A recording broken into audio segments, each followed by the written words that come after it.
Hello guys, welcome to my channel Education World. In the last video, we have learned about the drainage system of India, especially the Himalayan river system. Okay. In this video, we'll be learning about the peninsular river system, the rest of the rivers which we have not covered in the last video. Okay. Peninsular rivers are having some special features in contrast to the Himalayan rivers. Okay, first difference between Himalayan and peninsular rivers is that peninsular rivers are seasonal in nature. In the last video, we have seen that Himalayan rivers are perennial in nature. Why? Because they get water during rainy season as well as water in summer season due to melting of the snow. Okay, but in the case of peninsular river के case में ऐसा नहीं होता है। यहाँ पे snow area नहीं है, ये इनलैंड भी नहीं बोल सकते हम इसे, बट ये कोस्टल रीजन पे है। सो यहाँ पे स्नो नहीं होता है। सो समर में ये ड्राई हो जाते हैं एंड रेनी सीजन में इसमें पानी रहता ही है। ओके, तो first main feature peninsular reverse का ये है कि वो सीजनल है।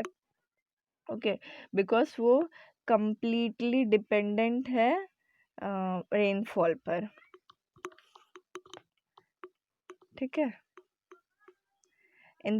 During the dry season, even the large rivers have reduced flow of water in the channels.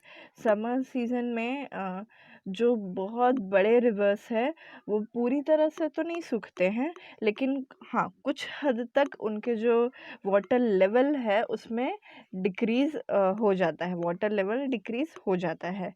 ठीक है। Most of the reverse of peninsular India like Mahanadi, Krishna, Godavari, Kaveri originate in the western ghats and flow towards the Bay of Bengal. ये जो peninsular area है, ये peninsular area है, इसके जो major rivers है लाइक गोदावरी है, कृष्णा है, कावेरी है, ये रिवर्स वेस्टर्न घाट्स है। यहाँ पर से ओरिजिनेट होकर बे ऑफ बंगाल में मर्ज होते हैं। ठीक है, कावेरी रिवर यहाँ पे यहाँ पर मर्ज होते हैं ये एरिया में। ओके, और दो रिवर्स सिर्फ ऐसे हैं पेनिनसुलर रीजन में जो कि ईस्टर्न साइड से ओरिजिनेट होकर अरेबियन सी में मर्ज होते हैं। सिर्फ दो रिवर्स ऐसे हैं, वो है नर्मदा एंड तापी। ठीक है, Narmada and Tapi reverse the Narmada and the Tapi are the only rivers which flow westward and makes estuaries. यहाँ पे ये देख सकते हैं हम लोग, ये जो नर्मदा है एंड ये तापी है। नर्मदा यहाँ से ओरिजिनेट हुआ है एंड तापी यहाँ से ओरिजिनेट हुआ है। सी दिस रीजन, यहाँ से नर्मदा ओरिजिनेट हुआ and from this region Tapi has been originated. ये लोग ईस्ट वेस्टवर्ड फ्लो होता है इन लोग का, और ये अरेबियन सी है, यहाँ पे जाके ये लोग मर्ज होते हैं। ठीक है, और बाकी सारी रिवर्स जैसे कि ये गोदावरी है, कृष्णा है, कावेरी है, महानदी है, ये महानदी रिवर, दिस वन, ये रिवर भी वेस्ट से ओरिजिनेट होके ईस्ट में फ्लो होते हैं एंड बे ऑफ बंगाल में मर्ज होते हैं। ठीक है, अब यहाँ पे ये कहा गया है कि Narmada and Tapi are the only rivers which form estuaries. ये हम देखेंगे थोड़े टाइम में कि ईस्चुरीज और डेल्टास क्या होते हैं। The drainage basins of peninsular rivers are comparatively smaller in size. Okay, पहले तो ये पॉइंट हमको ये बता रहा है कि जो हिमालयन रिवर्स है, ये जो रिवर्स थी जैसे कि गंगा, ब्रह्मपुत्र एंड इंदस, जो कि हम लोग ने लास्ट वीडियो में देखा था, जो हिमालयन रिवर्स के अंडर आते हैं, ये rivers in comparison to peninsular rivers, Himalayan rivers बड़े थे और पेनिनसुलर रिवर्स कम साइज़ में है, कम उनका वॉल्यूम लेंथ जो है वो कम है, बिकॉज़ ये पेरिनियल है, इनको पूरा टाइम पानी मिलते रहता है, इसलिए इनको दिक्कत नहीं है, इनका वाटर लेवल इंक्रीज़ होते रहता है। बट ये एरिया में वैसा नहीं है, यहाँ पर पानी सिर्फ़ रेनी सीज़न में मिलता है, इसलिए यहाँ पर वाटर लेवल जो है और जो ड्रेनेज बेसिन है in comparison to the Himalayan rivers वो कम है, ठीक है? अब हम ये देखते हैं कि ईस्चुरीज़ एंड डेल्टास क्या होते हैं? क्या ईस्चुरीज़ एंड डेल्टास के बारे में हम देखते हैं। अ, गोदावरी ये Godavari river, Krishna river and Mahanadi and Kaveri, ये जो है ये ईस्टवर्ड फ्लो होती हैं एंड बे ऑफ बंगाल में मर्ज होती हैं, ठीक है? यहाँ पर जब ये वेस्टर्न रीजन से फ्लो होती हुई इस तरफ आती हैं, तो ये अपने साथ सिल्ट, सैंड, ये जो वेस्टर्न घाट्स है वहाँ से लेते हुए आती हैं एंड यहाँ पर डिपॉजिट कर देती हैं, ठीक है? इस वजह से यहाँ पर है ना डेल्टा रीजन फॉर्म होता है, जो कि ये ऐसा ट्रायंगुलर शेप में रहता है, ऐसे-ऐसे शेप में रहता है, ठीक है? बिकॉज़ यहाँ पे अगर सिल्ट डिपॉज़िट हुआ है, यहाँ पे अगर सिल्ट डिपॉज़िट हुआ है, तो वाटर को रास्ता नहीं मिलता है सीधा फ्लो करने के लिए, तो वो उस सिल्ट को क्रॉस करके दूसरा तरफ ले लेता है। यहाँ से ये क्रॉस करके ऐसा रीजन पे चला जाएगा। सो इस वजह से ऐसा ट्रायंगुलर शेप बन जाता है। ओके, कौन से साइड में? ईस्टर्न साइड में। रिमेंबर दिस थिंग कि डेल्टास ईस्टर्न साइड में फ्लो होते हैं पेनिनसुलर रीजन में, ओके? जबकि वेस्टर्न साइड में ऐसा नहीं होता है। वेस्टर्न साइड में नर्मदा रिवर और तापी रिवर के पास इतना इरोजन के लिए कोई चीज़ नहीं रहता है, इस वजह से वो लोग ज़्यादा डिपोज़िशन नहीं कर पाती हैं, इसलिए यहाँ पे ईस्चुरीज़ फॉर्म होते हैं। ईस्चुरीज़ में ज़्यादा सिल्ट डिपोज़िशन नहीं होता है और वो अ, ईस्चुरीज़ हम किसको बोलते हैं? जिसमें जो रिवर वाटर है, जैसा कि अभी ये नर्मदा रिवर का वाटर है, वो यहाँ पे अरेबियन सी है। अरेबियन सी के वाटर से डायरेक्टली मर्ज हो रहा है, ओके? यहाँ पे ऐसा नहीं हो रहा है, यहाँ पे पहले वो डेल्टा फॉर्म कर रहा है and then it merges to the Bay of Bengal. यहाँ पर ऐसा नहीं हो रहा है, यहाँ पे सॉल्ट वाटर और फ्रेश वाटर जो है वो मर्ज हो रहा है यहाँ पे, इसलिए यहाँ पे ईस्चुरी फॉर्म होता है। ये एरिया पोर्ट्स वगैरह के लिए, जो नेचुरल पोर्ट्स, हार्बर्स रहते हैं ना, उसके लिए बहुत सूटेबल रहता है, बिकॉज़ शिप जो है वो सिर्फ़ पानी तक जा सकता है, यहाँ तक ही जा सकता है। सो अब उसको उसका जो भी उसमें सामान जाता है, जो भी ट्रांसपोर्ट होता है, उसको निकालने के लिए, उतारने के लिए जो पोर्ट्स रहते हैं, वो सी के पास में होने चाहिए, इसलिए ये एरिया उसके लिए बहुत सूटेबल रहता है, जो कि एकदम पास में मिल जाता है। यहाँ पर डेल्टास होने की वजह से पोर्ट्स हम लोग नहीं बना पाते हैं। ऐसा नहीं है कि बिल्कुल नहीं बन पाता है, बट मोस्टली ईस्टर्न साइड में जहाँ पर डेल्टास होते हैं वहाँ पे पोर्ट्स नहीं बनते हैं एंड ईस्चुरीज़ जहाँ रहते हैं, मतलब इंडिया का western side, Narmada and Tapi river के पास में पोर्ट्स ज़्यादा होते हैं। इसलिए हम देखते हैं कि गुजरात में और मुंबई में पोर्ट्स पहले बहुत थे, ठीक है? अब पेनिनसुलर रिवर्स का हम लोग ने कुछ इम्पॉर्टेंट फीचर्स देख लिए। अब हम देखते हैं कि पेनिनसुलर रिवर्स में पेनिनसुलर रीजन में कौन-कौन से रिवर्स है। पहले हम देखेंगे नर्मदा रिवर के बारे में। नर्मदा रिवर, अभी मैंने आपको बताया कि नर्मदा रिवर वेस्टवर्ड फ्लो करती है, ठीक है? It rises in the Amarkantak hill in Madhya Pradesh. It flows towards west in the rift valley due to faulting की वजह से, जो कि एक रिलीफ स्ट्रक्चर फॉर्म होने का एक प्रोसेस है, उसके वजह से ये रिफ्ट वैली के बीच में से वेस्ट फ्लो होते हैं, ठीक है? Narmada creates many pictures location such as marble rocks near Jabalpur and Dhuandhar falls in Madhya Pradesh. इसके बारे में भी हम देखते हैं अभी। its tributaries are short and join it at right angle and Narmada basin covers the area of Madhya Pradesh and Gujarat, ठीक है? अब देखते हैं इसके बारे में कि नर्मदा रिवर कहाँ से फ्लो होती है, ठीक है? ये है नर्मदा रिवर का ओरिजिनेट पॉइंट। यहाँ पे मध्य प्रदेश में अमरकंटक रीजन से, यहाँ से नर्मदा रिवर ओरिजिनेट होकर यहाँ से गुजरात में एंटर होके वो अरेबियन सी में मर्ज हो जाती है, ठीक है। नर्मदा रिवर जो है ना, वो जिस एरिया से फ्लो होती है, वहाँ पे वो बहुत ही ज़्यादा ब्यूटीफुल लोकेशन क्रिएट करते हुए जाते हैं। लाइक ये मध्य प्रदेश में है, धुआंधर फॉल्स। ये नर्मदा रिवर है, एक्चुअली ये नर्मदा रिवर है ये पूरा।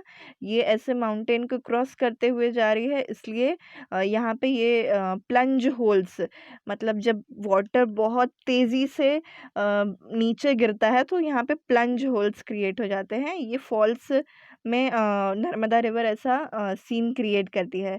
ये मध्य प्रदेश का सबसे बेस्ट लोकेशन है देखने के लिए, ठीक है। And this is marble rocks in Jabalpur. ये भी नर्मदा रिवर है, ये भी टूरिज़्म के लिए अच्छा एरिया है, ठीक है। तो नर्मदा रिवर के बारे में हम लोग ने देख लिया। अब हम देखते हैं तापी बेसिन, तापी रिवर के बारे में। तापी रिवर भी मध्य प्रदेश से ओरिजिनेट होता है, वो सतपुरा रेंज से ओरिजिनेट होता है, ठीक है। It also flows to the in the rift valley parallel to the Narmada river, but it is shorter than Narmada, okay. It covers the area of Maharashtra, Madhya Pradesh and Gujarat. अब हम देखते हैं तापी रिवर के बारे में। सी, तापी यहाँ से ओरिजिनेट हो रही है, ये एरिया से, जो कि मध्य प्रदेश में है। एंड यहाँ से वो फ्लो होती हुई मध्य प्रदेश, महाराष्ट्र एंड गुजरात, ये 3 स्टेट्स को कवर करते हुए वो अरेबियन सी में मर्ज हो जाती है, ठीक है। अब थर्ड, नर्मदा एंड तापी के बारे में हमको अभी बस इतना ही जानना ज़रूरी है, ओके। अब हम थर्ड रिवर के बारे में देखते हैं, वो है Godavari river, okay. Godavari river को पेनिनसुलर रिवर का सबसे लार्जेस्ट रिवर कहा जाता है। इवन इसको हम दक्षिण गंगा कहते हैं। जैसे हिमालयाज़ में गंगा है जो सबसे लॉन्गेस्ट रिवर है, वैसे ही पेनिनसुलर रीजन में Godavari river is the largest river, इसलिए हम उसे दक्षिण गंगा भी कहते हैं, मतलब साउथ का Ganga, okay. It rises from the slopes of Western Ghats from Nashik district of Maharashtra. Godavari जो है वो महाराष्ट्र के नासिक डिस्ट्रिक्ट से ओरिजिनेट होती है, ठीक है। ये हम देख सकते हैं, गोदावरी ओरिजिनेट हुई है महाराष्ट्र से, नासिक डिस्ट्रिक्ट से। It's drainage basin is the largest in the peninsular reason. इसका ड्रेनेज बेसिन मतलब ये रिवर कौन कौन सा एरिया कवर करती है, वो है Maharashtra, Madhya Pradesh, Orissa and Andhra Pradesh. And then it drains into bay of Bengal. ये है महाराष्ट्र। देन यहाँ पर वो कवर करती है मध्य प्रदेश, उड़ीसा एंड आंध्र प्रदेश। ये है आंध्र प्रदेश, ये है उड़ीसा, ओके। तो ये 4 मेजर स्टेट्स को कवर करती है, ठीक है। एंड इसके ट्रिब्यूटरीज हैं पूर्णा, वर्धा, प्राणहिता, मंजरा, वेनगंगा एंड पेनगंगा। इसमें हम देखते हैं, ये see, this are the tributaries of Godavari, Penganga, Wardha, Wainganga, this is Manjra, okay. These are the major tributaries of Godavari river. ये आपको याद रखना है कि नर्मदा एंड तापी के सिवाय, except Narmada and Tapi, all the peninsular rivers flow towards eastern sides and merge into the Bay of Bengal, okay. So now we'll see about the Mahanadi river, the Krishna and Kaveri basin. First, we'll see about Mahanadi river. Mahanadi river rises in the highlands of Chhattisgarh. Mahanadi river जो है वो छत्तीसगढ़ से originate होती है। ये Mahanadi river है, ये छत्तीसगढ़ से ओरिजिनेट होती है। Then it flows through Odisha and merges to bay of Bengal. Odisha में फ्लो होकर वो बे ऑफ बंगाल में मर्ज होती है, okay. It's drainage basin is shared by Maharashtra, Chhattisgarh, Jharkhand and Orissa. Maharashtra, Chhattisgarh, Jharkhand and Orissa region में महानदी रिवर है, ठीक है। Krishna basin, it rises near Mahabaleshwar and drains into bay of Bengal. Krishna river के बारे में अगर हम देखें तो कृष्णा यहाँ से ओरिजिनेट होती है एंड ये यहाँ पे बे ऑफ बंगाल में मर्ज हो जाती है।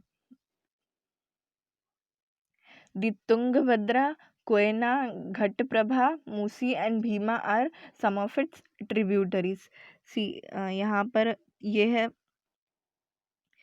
ये है तुंगभद्रा, ये है भीमा, ये ऐसे रिवर्स जो हैं ये कृष्णा के ट्रिब्यूटरीज हैं, कृष्णा रिवर के ट्रिब्यूटरीज में आते हैं। ठीक है। It also drains in Maharashtra, Karnataka and Andhra Pradesh. Krishna river कौन कौन से स्टेट्स में है? महाराष्ट्र, कर्नाटका, यहाँ पर है महाराष्ट्र, ये महाराष्ट्र रीजन है, ये कर्नाटका रीजन है, एंड आंध्र प्रदेश रीजन में। ठीक है। Kaveri basin, Kaveri rises in the Brahmagiri region, this Brahmagiri range in the Western Ghats and drains into Bay of Bengal. Its main tributaries are Amravati, Bhavini, Hemavati and Kabini, and it drains in the region of Karnataka, Kerala and Tamil Nadu. So ये देखो, ये है Kaveri river. ठीक है। हमने peninsular reason के reverse के बारे में भी आज देख लिया है। अब हम थोड़ा सा लेक्स के बारे में देख लेते हैं। लेक्स जो है वो रिवर्स से थोड़ा छोटे साइज में होता है, and India has many lakes with its different size and volume of water. Okay, some lakes are some lakes contain water only during rainy season, and some lakes contain water all throughout this year because they are perennial in nature. And पिछले 2 videos को अगर हम देखें तो उससे हम अब अंदाज़ा लगा सकते हैं कि कौन से रिवर्स पेरिनियल हो सकते हैं। वो है नॉर्दर्न इंडिया के, हिमालयन रीजन के। ठीक है। जो रिवर है, ये जो लेक है सांबार लेक राजस्थान में, ये इनलैंड वाटर लेक है, और ये सिर्फ बारिश के सीज़न में इसमें पानी रहता है, बिकॉज यहाँ पे स्नो एरिया नहीं है, तो मेल्ट होने का कुछ है ही नहीं। ठीक है। and ये सॉल्ट वाटर लेक है।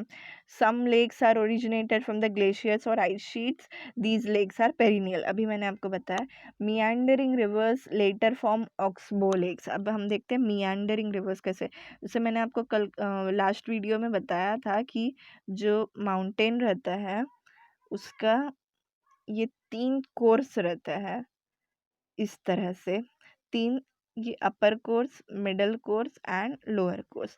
यहाँ पे हाई इरोजन होता है एंड यहाँ पे डिपोजिशन, ये मिडल कोर्स में डिपोजिशन एंड इरोजन भी होता है। ओके, तो मिडल कोर्स में रिवर्स जो हैं वो इस तरह से फॉर्म ले लेते हैं। यहाँ पे वो डिपॉजिट करेंगे तो यहाँ पे वो इरोड करेंगे, यहाँ पे डिपॉजिट करेंगे, यहाँ पे इरोड करेंगे। ठीक है। ऐसा करते करते ये फर्स्ट स्टेज है उनका। तो सेकंड स्टेज में वो और इस तरह से हो जाते हैं, फिर थर्ड स्टेज में वो और कट हो जाते हैं इस तरह से। ठीक है। एंड फिर और आगे बढ़ते बहुत दिनों के बाद, बहुत सालों के बाद, फिर ये ऐसे हो जाएंगे।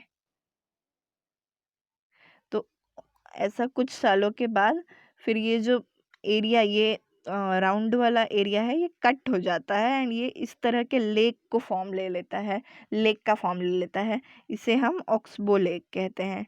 ठीक है। ये एरिया को हम ऑक्सबो लेक कहते हैं बिकॉज ये ऑक्सबो के शेप में रहता है एंड मियांडरिंग रिवर्स का कट वाला हिस्सा है, इट गेट्स कट ऑफ। ठीक है। ये वाला area. Some fresh water lakes are found in India in Himalayan region, for instance Wular lake in Jammu and Kashmir. Some major lakes are also there like Dal lake, Bhimtal, Nainital, Loktak lake, Barapani lake. ये सारे lakes हैं जो कि famous tourist point भी है इंडिया के। ठीक है। अब हमने लेक्स के बारे में देख लिया, अब थोड़ा सा हम देख लेते हैं कि रिवर्स हमारे लिए क्यों इम्पोर्टेंट है। रिवर हमारे लिए सिर्फ पानी के लिए इम्पोर्टेंट नहीं है, उससे हमारे इकोनॉमी को भी बहुत फ़ायदा होता है। ये ह्यूमन डेवलपमेंट के लिए बेसिकली वाटर या रिवर बहुत ज़रूरी है। फर्स्ट थिंग कि वो नेचुरल रिसोर्सेज प्रोवाइड करते हैं हमको, ट्रीज़, प्लांट्स, जो वेटलैंड एरिया बन जाते हैं वहाँ पे बहुत ज़्यादा बायोडाइवर्सिटी रहता है। देन प्लांट ज़्यादा होने की वजह से हम लोग को वो चीज़ यूज़ में होता है।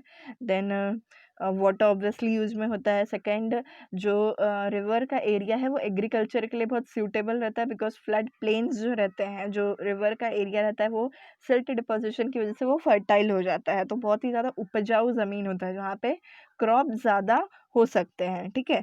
एंड रिवर्स जो हैं वो hydro power project means river के पास में, ये रिवर है, रिवर के पास में हम लोग एक प्रोजेक्ट लगा देंगे, जिससे कि रिवर वाटर से हम लोग इलेक्ट्रिसिटी जनरेट कर सके, ये यहाँ से इलेक्ट्रिसिटी जनरेट कर सके। सो हाइड्रो पावर प्रोजेक्ट के लिए इम्पोर्टेंट रहता है, इरिगेशन के लिए इम्पोर्टेंट रहता है, indirectly it is helpful to agriculture itself, ठीक है?